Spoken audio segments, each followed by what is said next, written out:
సంస్కృత వైభవం వీక్షకులకు స్వాగతం. నమో నమః మిత్రాణి. ఈ భాగంలో దుష్టుల యొక్క సహజ స్వభావాన్ని తెలియజేసేటువంటి చక్కని శ్లోకాన్ని ఇప్పుడు చూద్దాము. అకరుణత్వమకారణ విగ్రహ పరధనే పరయోషితి చ స్పృహ సుజన బంధుజనేష్వసహిష్ణుత ప్రకృతి సిద్ధమిదం హి దురాత్మనాం.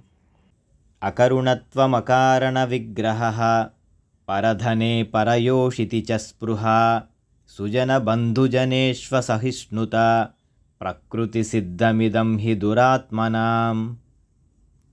ఈ శ్లోకంలో అకరుణత్వం అంటే దయ లేకపోవడం, జాలి లేకపోవడం. అకారణ విగ్రహ ఊరికే కోపం తెచ్చుకోవడం, కారణం లేకుండా కోపం తెచ్చుకోవడం. పరధనే ఇతరుల ధనమునందు, పరయోషితి చ మరియు ఇతరుల భార్యల యందు స్పృహ ఆసక్తి కలిగి ఉండటం.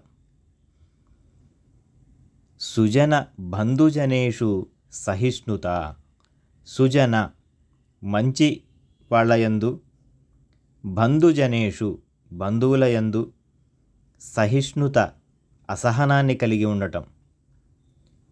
ప్రకృతి సిద్ధమిదం హి సహజ సిద్ధమైనటువంటి స్వభావం ఎవరికి అంటే దురాత్మనాం దురాత్ములకు, దుర్మార్గులైనటువంటి వాళ్లకు, దుష్టులకు ఇది ప్రకృతి సిద్ధమైనటువంటి స్వభావము అని అంటున్నాడు కవి.